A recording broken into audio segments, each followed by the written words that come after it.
दौंड तालुक्यात पिकतोय जगातील सर्वात महागडा मियाझाकी आंबा। भारतात 1 किलो आंब्याला भाव 1.5 लाख रुपये मिळतोय।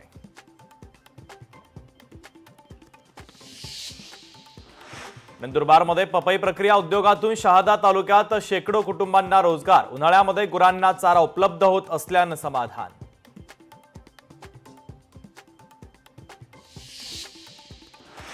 पालकमंत्री कोण हे मुख्यमंत्री आणि उपमुख्यमंत्री ठरवतील। संजय राऊतांनी त्यात पडू नये, त्यांनी आघाडीचं पाहावं। मंत्री भरत गोगावलेंचं प्रत्युत्तर।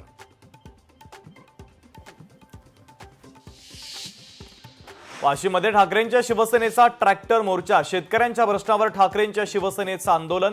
मोर्चामध्ये शेतकरी बांधव आणि महिला मोठ्या संख्येनं सहभागी।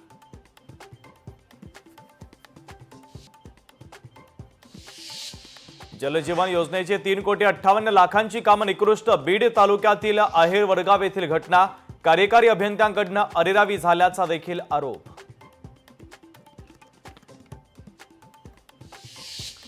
बीडच्या परळीमध्ये पशुसंवर्धन अभियान अंतर्गत पशुपालकांसाठी 1 दिवसीय कार्यशाळेचं आयोजन। मंत्री पंकजा मुंडेंच्या कार्यक्रमाचं उद्घाटन त्यांच्या हस्ते संपन्न।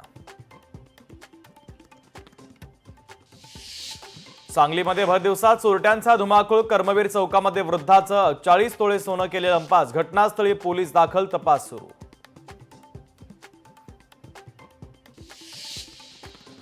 मुलानंच केली दगडानं ठेचून आईची हत्या। बीडच्या अंबाजोगाई तालुक्यातील धक्कादायक प्रकार। आरोपी मुलाला पोलिसांनी घेतलं ताब्यात।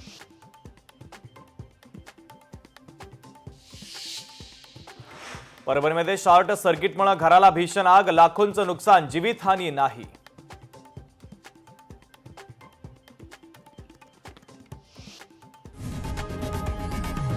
लोकशाही मराठी ऐका, पहा, जागरूक रहा।